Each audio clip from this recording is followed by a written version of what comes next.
Good morning, Cedar Park. Today is Monday, February 10th, and it's a B-Day. This morning, learn about cheer successes at Nationals in Orlando. And the Wolfcast looks at what's in store for the future of TikTok. Also in this morning's brief, a recap of one of the biggest musical performances of the year.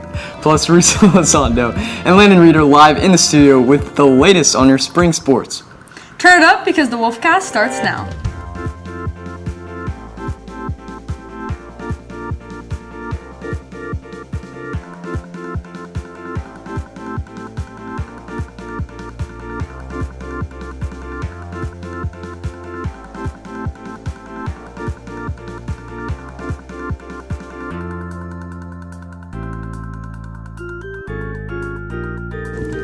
Good morning and welcome to the Wolfcast. I'm Lou Lynch. I'm Reed Cummins. And I'm Kira Cox. This weekend has been nothing but exciting for our cheer team as they have competed in Nationals in Orlando. Competing Friday night, they finished second in their division to move on to the semifinals on Saturday. They placed fourth to move on to finals, which was last night. The team did an amazing job and placed sixth in the entire nation. Congrats to our amazing cheer team for all the hard work y'all put in this year. To ban or not to ban, that's the question that still lingers about TikTok. It's been less than a month since the app went dark to comply with a bipartisan law requiring parent company ByteDance to sell to a U.S. owner to continue operating. But less than 24 hours later, TikTok was back. But will it be here to stay? CPHS News reporter Millie Suarez joins us now to give us the latest and what's next. Thanks, Reed. I know we've all seen so much about TikTok's ban, but sometimes it can be hard to separate the fact from fiction. So I did some digging in hopes to help us understand what's really going on. I set a date of around September 15th, at which point it's going to be out of business in the United States.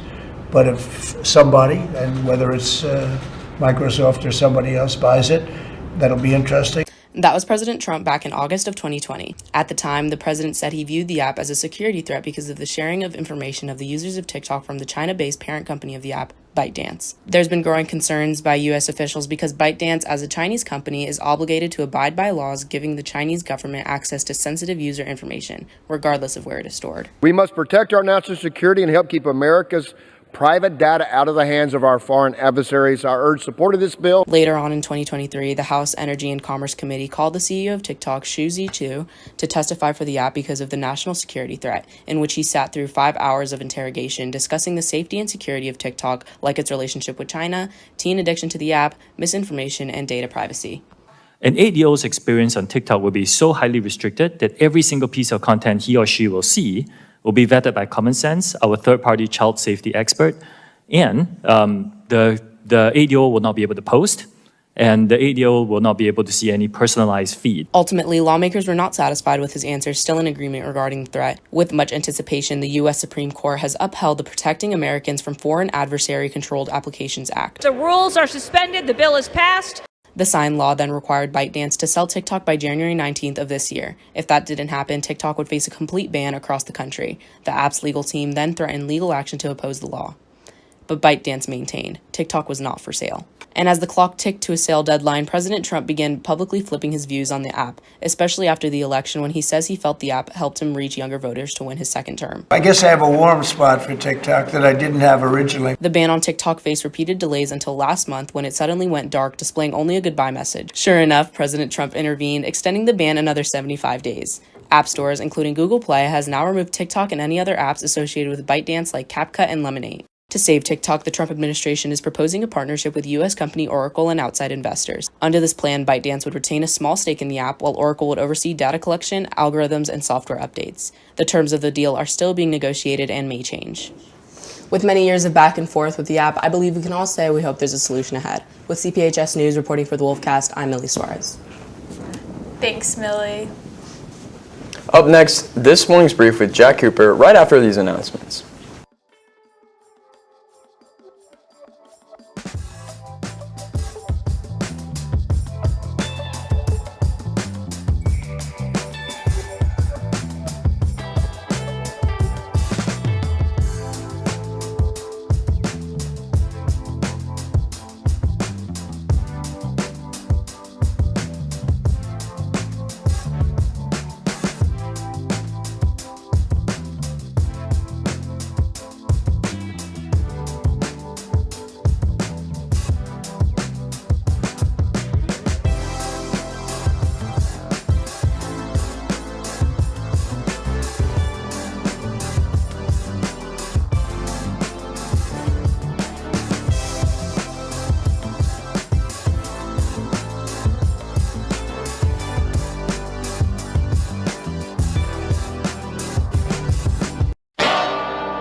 Good morning, Cedar Park, and welcome to this morning's brief.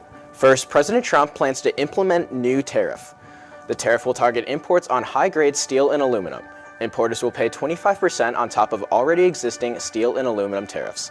The largest source of U.S. steel imports are Canada, Brazil, and Mexico.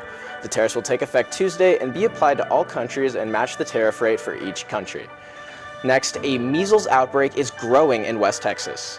Since the first 2 cases were reported in January, there have now been 10 confirmed cases of measles, with 8 of the cases being of young children. Gaines County released a statement regarding the outbreak last Friday, stating, quote, "Due to highly contagious nature of the disease, additional cases are likely to occur," end quote. The Texas Department of State Health Services are currently investigating the outbreak. Finally, Kendrick Lamar headlines the Super Bowl halftime performance. With more than 100 million people expected to tune in, the rapper performed his Grammy-winning song, Not Like Us, popularized by his ongoing beef with Audrey Graham. The performance also included a mix of some of the artist's greatest hits, while also having special appearances from SZA and Sam Jackson.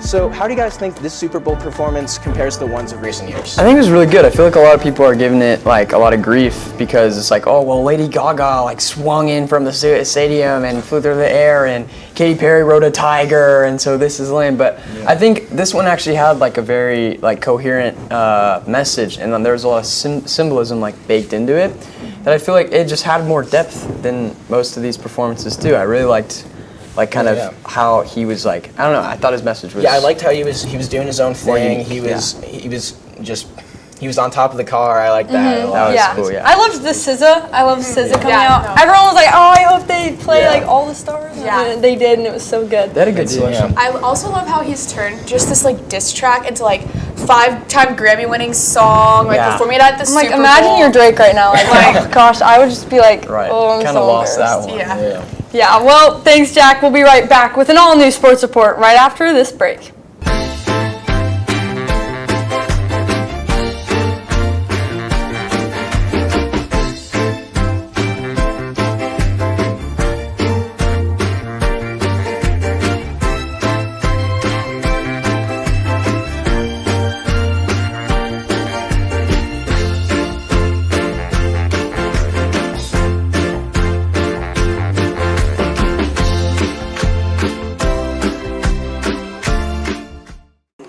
Good morning, Cedar Park. Welcome back to Wolfcast Sports Report. I'm Risa Elizondo.